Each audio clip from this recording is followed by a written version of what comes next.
Hello everyone, this is Anuradha Sharma and you are watching my channel IELTS with Anuradha. Now we shall begin. You should answer the questions as you listen because you will not hear the recording a second time. Listen carefully and answer questions 1 to 5. Hi Joseph, how are you today? Fine, thanks. And Cara, how are you? Good. As we discussed on the phone earlier, I wanted to speak with both of you about the subjects you have chosen to study and how you are managing your time. Okay? Yes. I think so. Okay, so I'll start with Cara. You've been here for how many months now? I've been here for 6 months. How are you finding it? It's good. I'm enjoying the course. And what about life outside? Are you making friends and socializing? Not really. People here are quite closed. They don't talk to you. I see. So, what do you do after classes? I usually go home and study, and I might go out for a walk, but never really with anyone. Sometimes my roommate Louisa comes with me, but she always seems to be busy. How is this affecting your schoolwork? I don't think it is, but I miss home. Cara, what I suggest for now is that you look into joining one of the social clubs on campus. There are a variety of them. You can go camping, skiing, snorkeling, painting, dancing, reading, horse riding, rowing. There's a list on the school website. Have a look and work out which one you're interested in and which suits your timetable. You'll meet friends that way and people who have the same career interests as you. As for the subjects you've chosen for a career in microbiology, I think you should look into dropping one of your subjects and picking it up again next year as a minor. You have a lot on your plate, and this will just cause great pressure. It doesn't mean that you aren't coping, but you're doing about 10 hours more than the average student a week. Think about it, and we can make another appointment to discuss it. When are you free? I have an hour free usually on Wednesdays at 11:30. Okay, good. Come to my office at 11:45 and wait in reception. Okay? Okay, I'll see you then. Before you hear the rest of the conversation, you have some time to look at questions 6 to 10.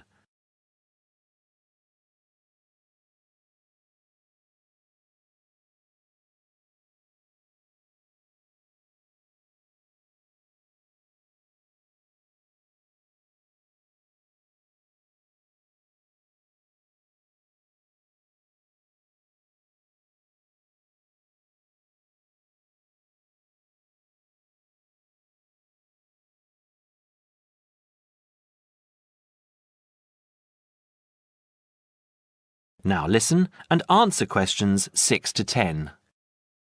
Joseph, how are you finding the university? I love it. It's very different from home. Life here is very much focused on study and also socializing through sport. People have been very friendly and curious about my culture. So, you've managed to integrate well? I think so. I've joined the rugby team, something I'd never thought I'd be interested in. And how are your studies going? I think I am doing well. I have a few assignments that need some work, but overall, I'm coping. That's good. I'm happy that you're enjoying the university, but remember, don't let your schoolwork get too far behind, because it will pile up, and before you know it, you will be late handing in work. You know that there's a penalty for handing in work late? No, I didn't. You would have been told at the start of the course, during orientation. I don't remember. You need to remember these things. They are very important. You might be an excellent student, but if you consistently hand in work late, you'll be penalized and you might end up losing your degree over it. That's a lot of years of work, okay? Yes, I'll remember that. And also remember that you have to attend 90% of your classes. So far, you have missed 5 tutorials. Be careful here. These could also cost you your degree. Is there any particular reason you missed these classes? I'd been training for our rugby match the night before and, well, we went out afterwards and I slept past my alarm clock. Joseph, I know this culture must be very different from where you come from, but please try and be a little more conservative with your time.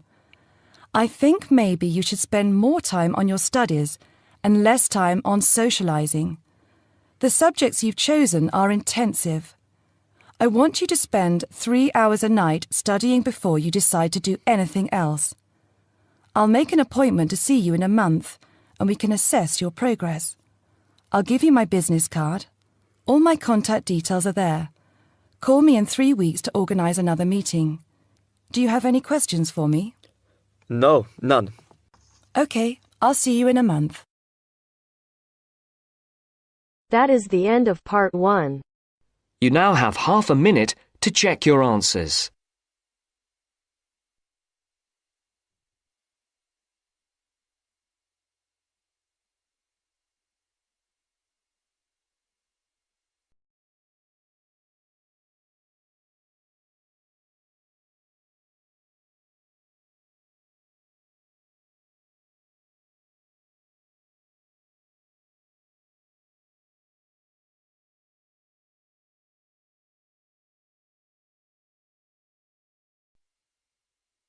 Now turns to part 2.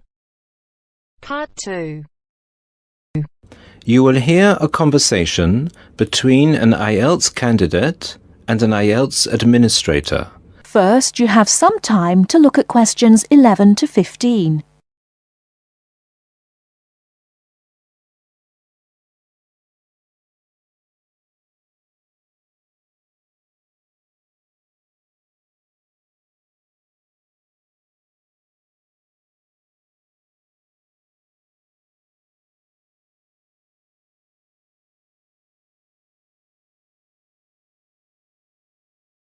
Now, listen carefully and answer questions 11 to 15. Good afternoon. I'm applying for a master's programme at the University of Exeter in the UK. I'm planning to register for the IELTS exam at your centre next month. I have some questions I'd like to ask you before I register, if that's okay. Certainly. Would you be taking the academic module? I think so, but I'll have to contact the university just to make sure.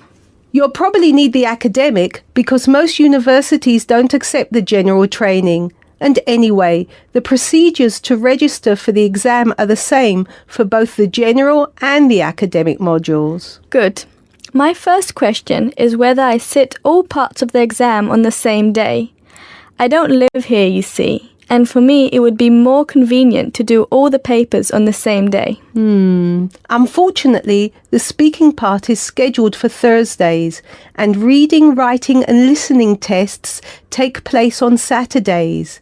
We can't change the days, I'm afraid. That's a pity. Well, never mind. What sort of documents do I need to bring in order to register?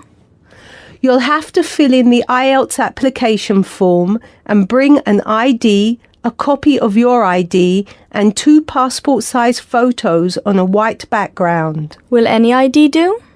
We only accept original passports and national IDs. That's good to know. Did you say that reading, writing and listening are scheduled for Saturday? That's right. Will I get a break in between the papers? I'm afraid there aren't any breaks between the papers. Each paper takes an hour to complete, so it's 3 hours straight through. You'll first do listening and then reading, followed by the writing test. This is a standard requirement from Cambridge. Before you hear the rest of the talk, you have some time to look at questions 16 to 20.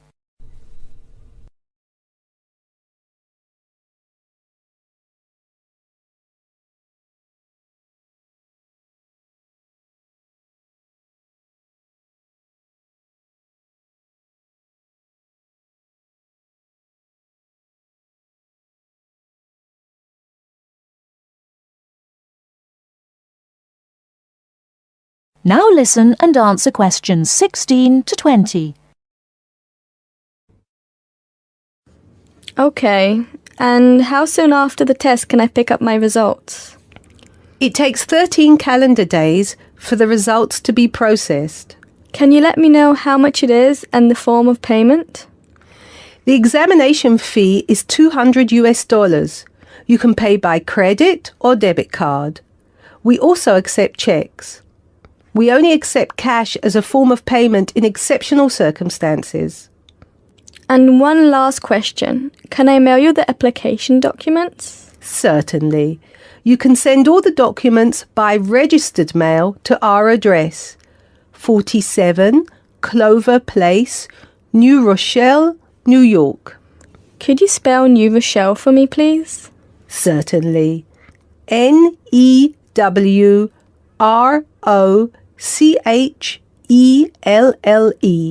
Could I have the zip code as well? Sure. Our zip code is 10806. Thanks. You can also email us at inquiry@examsmail.com or phone us at 325-9082. I think that's all. Thank you very much for all the information. Bye. You're welcome. Goodbye. That is the end of part 2. You now have half a minute to check your answers.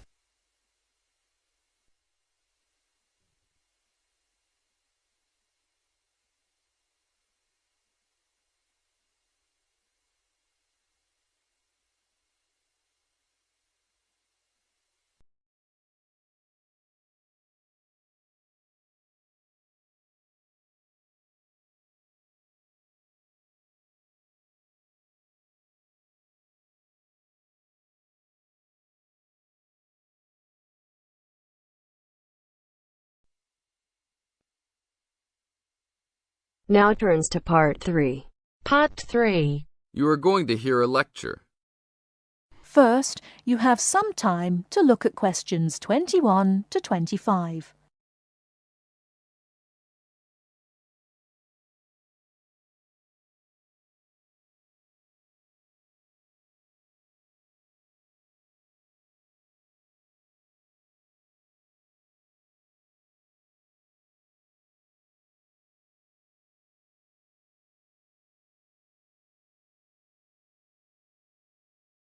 Now listen carefully and answer questions 21 to 25.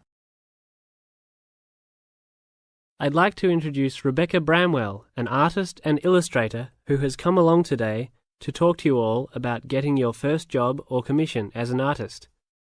Over to you, Rebecca. Thank you for inviting me. I remember when I graduated back in 1983, I was very excited about getting my first commission. My degree was in fine art, and I'd worked long and hard to get it. I was an enthusiastic student, and I never found it difficult to find the incentive to paint. I think as a student, London being settled by the Romans explains their lust for blood. By about AD 200, the administration of Britain was divided in two. York became the capital of Britannia Inferior and London of Britannia Superior. Around the same time, the city also acquired its famous walls, probably about 20 foot high. Why did they build such high walls? It was a protective measure which may have been due to civil war, initiated when Governor Claudius Albinus tried to claim the imperial crown in Rome. Was paganism still predominant then? Yes, but Christianity appears to have reached the province at an early date, and only a year after the religion became officially tolerated in the empire, London had its own bishop, Restitutus, who is known to have attended the Imperial Council of Arles. You really delve deep. I think you'll do well on your tutorial paper. Good luck, David. Thanks.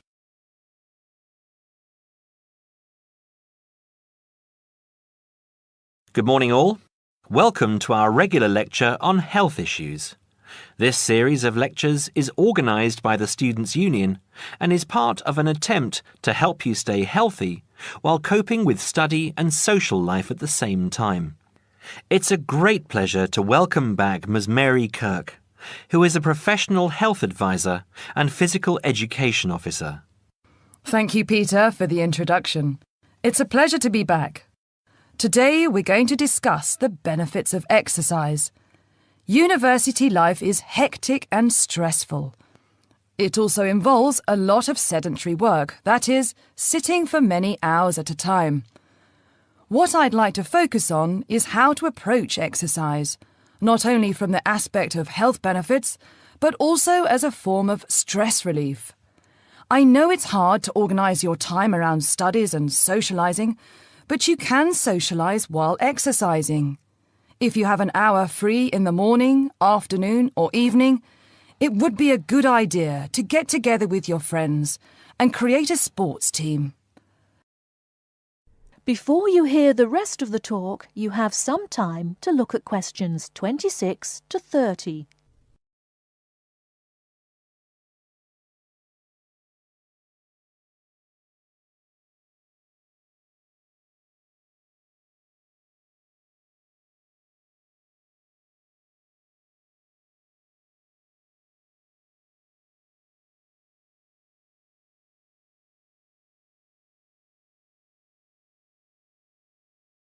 Now listen and answer questions 26 to 30.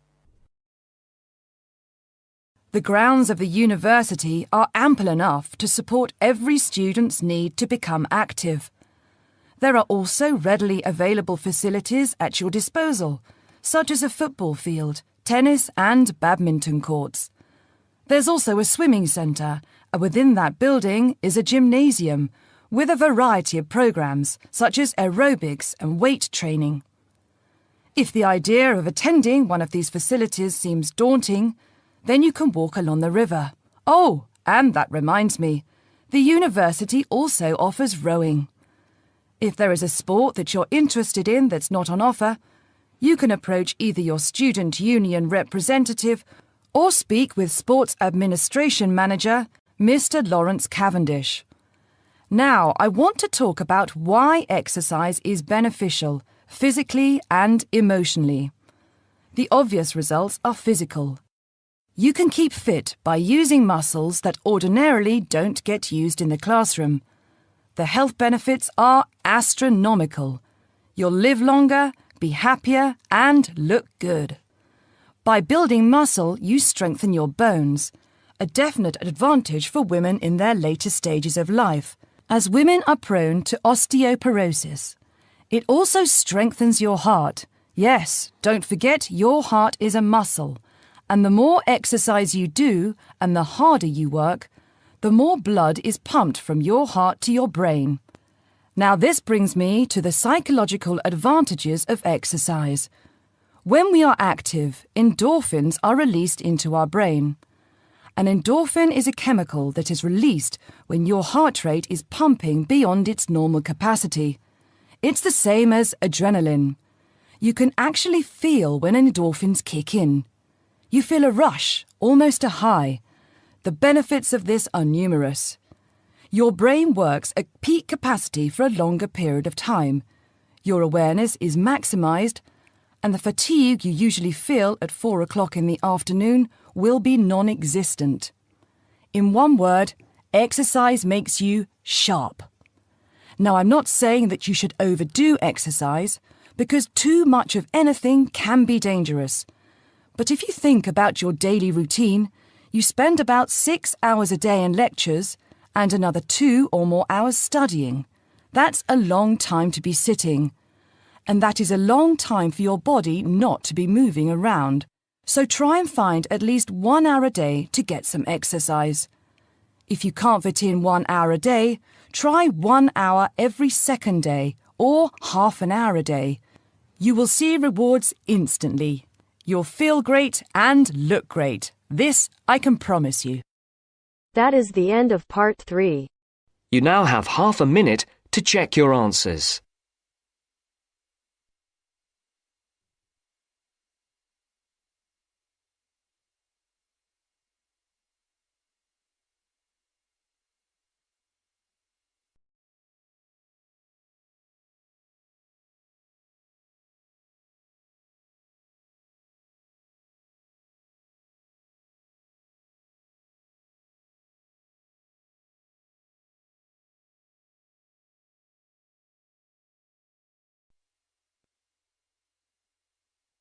Now turns to Part 4.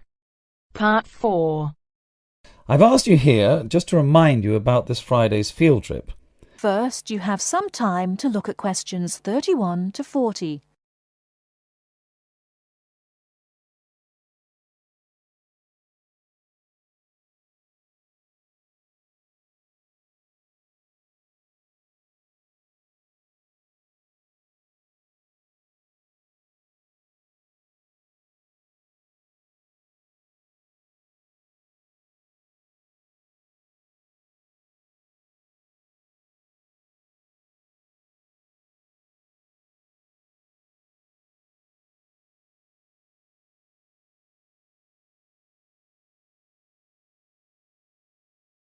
Now listen carefully and answer questions 31 to 40. OK, I'd like to keep this meeting as brief as possible, as I'm sure we all have things to do. I've asked you here just to remind you about this Friday's field trip. This is the first of many field trips you'll be going on, so there are a few rules I'd like to make clear now. Most importantly, I want you all to remember that simply because you are leaving the college does not mean that you are not studying. This is an essential part of your course and should be treated as such.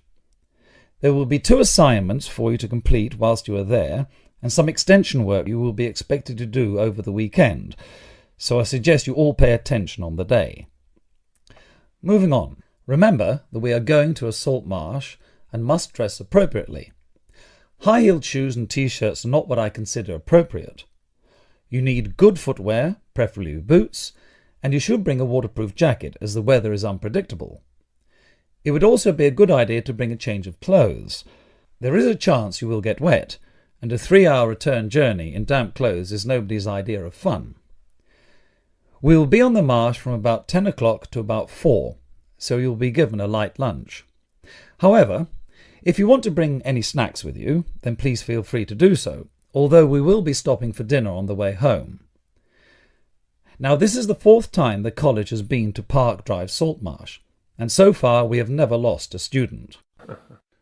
However, remember that there are 28 people going, and if you are late, you will be keeping myself and your colleagues waiting, and at that time in the morning you will not find me very forgiving. Please try to arrive a few minutes before 7.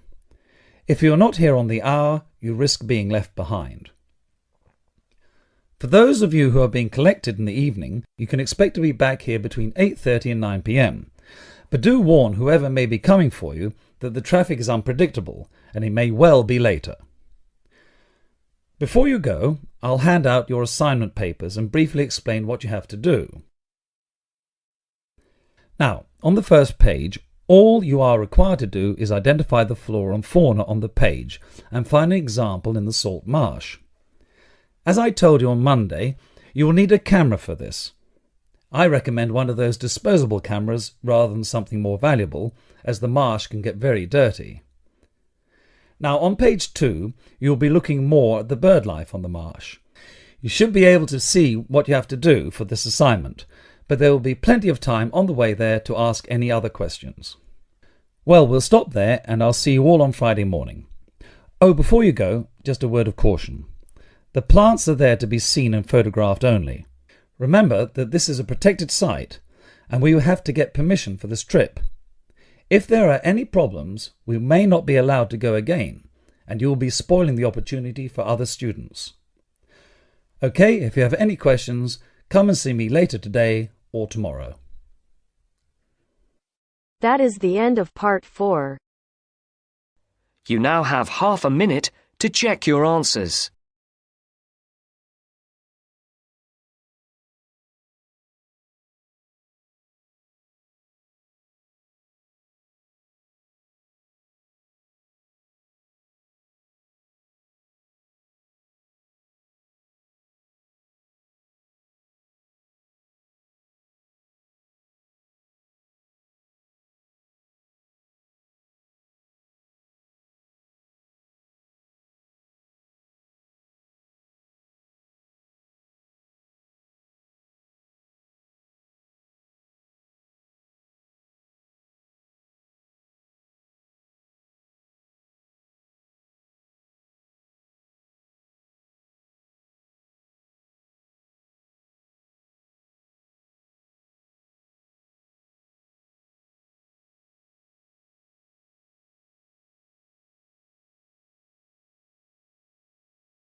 Thank you for watching and stay tuned for more videos.